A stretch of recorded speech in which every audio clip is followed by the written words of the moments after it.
किव सच्चारा होए किव कूड़ टुटे पाल। वाहिगुरू जी का खालसा वाहिगुरू जी की फतेह। गुरु प्यारो दास एक बार फिर एक नवा विषा लैके आप जी के सन्मुख हाजिर है। अज का विषा जो है वो है डर। आपां शब्द गुरु की रहनुमाई दे विच इस विषय उत्ते अज विचार करनी है। डर की है? डर जो है एक बंधन है। जिस तरह बाकी बंधन है ये भी एक बंधन है। जिस तरह काम क्रोध लोभ मोह अहंकार ईर्खा द्वेष चुगली निंदा वैर विरोध ये सारे बंधन है और एक काल दी सेना है। ये भी एक बंधन है और काल दी सेना का एक हिस्सा है। और हर एक जीव जंतु पशु पंछी तो लैके इंसान तक हर आदमी ये प्रभाव हेठ है। और ये डर का जो बंधन है ये धुर दरगाह चों परमात्मा साडे लेख दे विच लिख के भेजदा है। गुरु फरमान है सगलिया भौ लिखिया सिर लेख नानक निरभौ निरंकार सच एक। वो अकला निरभौ है और बाकी कुल सृष्टि वो भै दे विच पैदा हुई है। आसा जी दी वार दे विच ये पंक्ति आउंदी है। हुण महाराज कहंदे काम किदां करदा? जो डर डरे तो फिर डर लागे। ये हुण महाराज ने सानूं जुगती दित्ती है, सानूं दस्सिया कि किस तरह ये काम करदा। जिहड़ा इस तों डरदा उहनूं होर डराउंदा। असीं किसी भी सिचुएशन नूं फेस करन तो डरदे हां। कई तरह के डर साडे मन नूं चिंबड़े होए आ। परिवारिक डर संसारिक डर होर कई तरह के कोई पुलिस नूं देख के डर जांदा, कोई होर कोर्ट कचहरियां के चक्कर दे विच पै जाए तो वह डर कोर्ट कचहरियां के डर बेअंत किस्म के डर डर डर के इन्ना डर जाते कई कि बाद में खुदकुशी कर लेंदे। असीं देखते हैं कि जो किसान है वो कर्जे हेठ आके खुदकुशी कर गया। वो डर के खुदकुशी की होर की होया। या कोई पुलिस वालियां दी जो ज्यादती है वो प्रभाव थले आके कई बार खुदकुशी करते। ऐसी खबरां असी बेअंत बार सुनते हैं, आप भी सुनते हो। वो डर ही है सारा।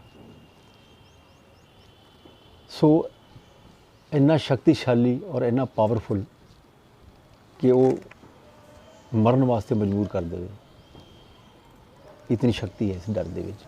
इस पंक्ति का ही अगला हिस्सा जो है जो डर डरे तो फिर डर लागे निडर हुआ डर उड़ होए भागे।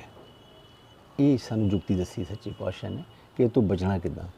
किसी भी सिचुएशन नूं फेस करन तो डरना नहीं चाहिए। हुण आपां देखिए इतिहास दे विच किस तरह सिखां ने गुरु शब्द नूं कमा के किस तरह इस डर तो छुटकारा पाया। किदां निरभौ एकदम निडर हो के उस वक्त की जो जालिम सरकार हुकूमत मुगल सरकार नूं किदां उन्होंने फेस किया, किदां टाकरा किया।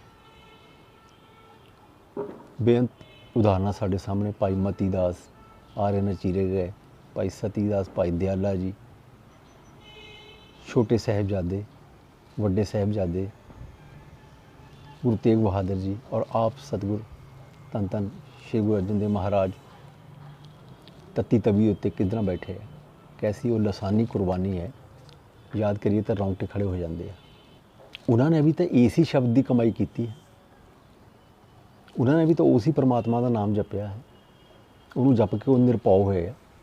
किस तरह सच्चे पातशाह तत्ती तवी उत्ते बैठ के उच्चारण कर रहे हैं तेरा किया मीठा लागे। कहते कि उत्थे जिहड़ा भौ आ गुरबाणी दे विच सच्चे पातशाह खुद बयान करते कि भै को भौ पड़िया। कि वो डर सी वो भी सच्चे पातशाह की कुर्बानी देख के कि अग दे उत्ते बैठ के उस परमात्मा का नाम सिमरन कर रहे हैं तो हुण डर ये सोच रहा कि इस तो ज़्यादा मैं किसी को की डरा सकदा। और वो देख के वो सारा दृष्टांत और खुद वो डर गया और उत्थों भज गया, भै को पौ पड़िया।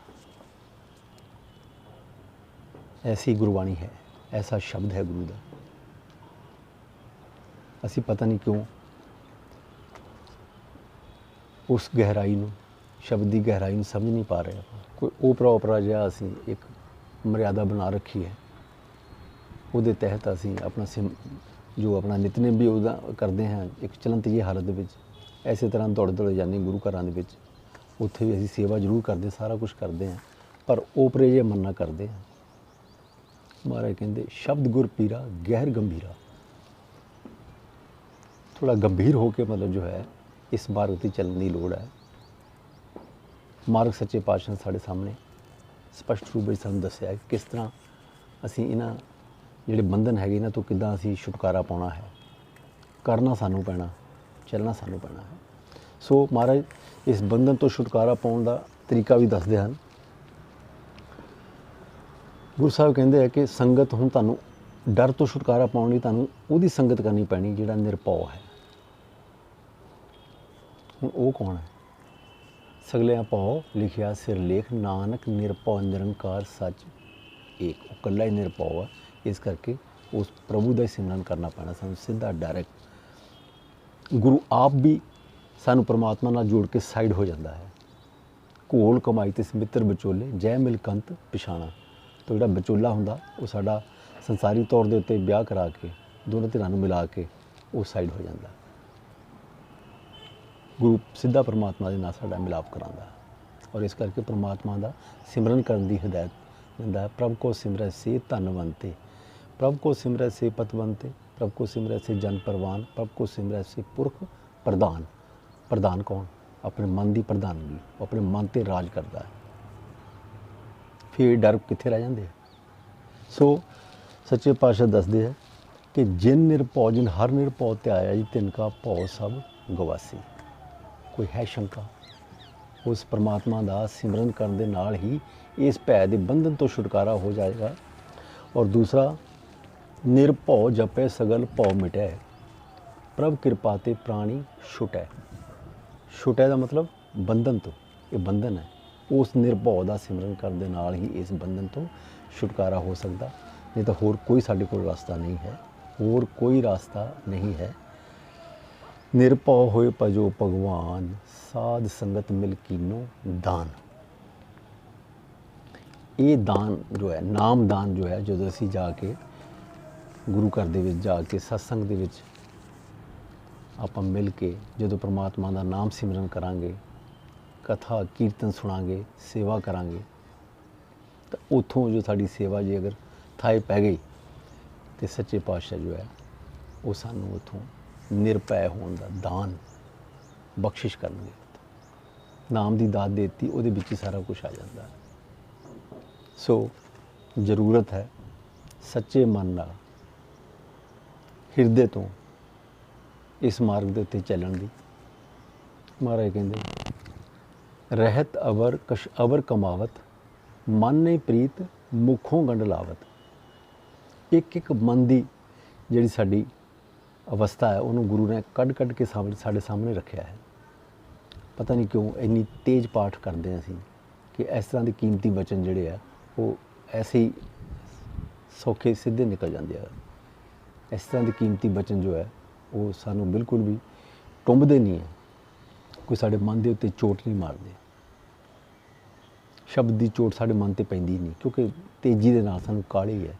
रहाओ दे दे के सच्चे पातशाह रोक रहे हैं, पर असी नहीं रोकते। सो गुरु प्यारो, जरूरत है इंट्रोस्पैक्शन शब्द है एक इंग्लिश का, अपने आप का मूल्यांकन करना। सानू जो है वो अपने आप में देखना पेगा कि असी कित्थे गलती कर रहे हैं। बस यही है कि असी जो है एक फॉर्मैलिटी के तौर के उत्ते जो है वो इस गुरु के मार्ग के उत्ते चल रहे हैं, सच्चे मन के नाल गुरु के मार्ग के उत्ते नहीं चल पा रहे। ये सानू एक्सैप्ट करना चाहिए पहला ਪਹਿਲਾਂ ਆਪਾਂ ਉਹਨੂੰ ਐਕਸੈਪਟ ਕਰੀਏ, ਪ੍ਰਵਾਨ ਕਰੀਏ, ਆਪਾਂ ਗਲਤੀ ਫੇਰ ਦੂਰ ਹੋਣੀ ਹੈ। ਸੋ ਉਦਾਸ ਅਖੀਰ ਵਿੱਚ ਇਹ ਬੇਨਤੀ ਕਰੇਗਾ ਆਪ ਸਾਧ ਸੰਗਤ ਨੂੰ ਕਿ ਬਾਣੀ ਅਸੀਂ ਜਿੰਨੀ ਮਰਜ਼ੀ ਪੜ੍ਹੀਏ, ਬੇਸ਼ੱਕ ਸੁਖਮਨੀ ਸਾਹਿਬ ਦਾ ਪਾਠ ਅਸੀਂ ਇੱਕ ਦਿਨ ਦੇ ਵਿੱਚ ਇੱਕ ਕਰ ਲਈਏ, ਪਰ ਇੱਕ ਅਸ਼ਟਪਦੀ ਜਾਂ ਚਲੋ ਇੱਕ ਅਸ਼ਟਪਦੀ ਤਾਂ ਜ਼ਿਆਦਾ ਹੋ ਜਾਂਦੀ ਹੈ, ਇੱਕ ਅਸ਼ਟਪਦੀ ਦਾ ਇੱਕ ਪਦਾ, ਇੱਕ ਸ਼ਲੋਕ ਐਸਾ ਜ਼ਰੂਰ ਹੋਣਾ ਚਾਹੀਦਾ ਜੋ ਦਿਨ ਦੇ ਵਿੱਚ ਅਸੀਂ ਉਹਨੂੰ ਗੁਰ ਸ਼ਬਦ ਵਿਚਾਰ ਦੇ ਵਿੱਚ ਲੈ ਕੇ ਆਈਏ। ਬੇਅੰਤ ਸਟੀਕ ਟੀਕੇ, ਹੁਣ ਤਾਂ ਸਾਡੇ ਹੱਥਾਂ ਵਿੱਚ ਮੋਬਾਈਲ ਹੈ, ਅਸੀਂ ਜਦੋਂ ਵੀ ਸਾਨੂੰ ਸਮਾਂ ਮਿਲਦਾ ਹੈ ਅਸੀਂ ਜੋ ਹੈ ਉਸ ਸ਼ਬਦ ਦੀ ਵਿਚਾਰ ਕਰੀਏ, ਕਿਉਂਕਿ ਸ਼ਬਦ ਵਿਚਾਰ ਤੋਂ ਬਗੈਰ ਗੁਰਬਾਣੀ ਜੋ ਹੈ ਉਹਦੀ ਜਿਹੜੀ ਗਹਿਰਾਈ ਹੈ ਗੁਰਬਾਣੀ ਦੀ ਉਹ ਸਾਨੂੰ ਸਮਝ ਨਹੀਂ ਆਏਗੀ। ਸੋ ਅਖੀਰ ਵਿੱਚ ਦਾਸ ਇਹ ਬੇਨਤੀ ਕਰੇਗਾ ਕਿ ਆਪਾਂ ਵੀ ਇਹਨਾਂ ਸ਼ਬਦਾਂ ਨੂੰ ਵਿਚਾਰੀਏ ਔਰ ਵਾਰ-ਵਾਰ ਇਹਨਾਂ ਨੂੰ ਵਿਚਾਰੀਏ ਔਰ ਇਹਨਾਂ ਸ਼ਬਦਾਂ ਦੀ ਕਮਾਈ ਕਰੀਏ। ਕੋਈ ਵੀ ਸਿਚੁਏਸ਼ਨ, ਕੋਈ ਵੀ ਹਾਲਾਤ ਆ ਜਾਂਦਾ, ਅਸੀਂ ਉਹ ਤੋਂ ਭੱਜੀਏ ਨਾ, ਡਰੀਏ ਨਾ, ਉਹਨੂੰ ਫੇਸ ਕਰੀਏ ਔਰ ਗੁਰੂ ਦੇ ਉੱਤੇ ਭਰੋਸਾ ਰੱਖੀਏ। ਬਸ ਇੱਥੇ ਹੀ ਸਮਾਪਤੀ ਹੈ। ਵਾਹਿਗੁਰੂ ਜੀ ਕਾ ਖਾਲਸਾ, ਵਾਹਿਗੁਰੂ ਜੀ ਕੀ ਫਤਿਹ।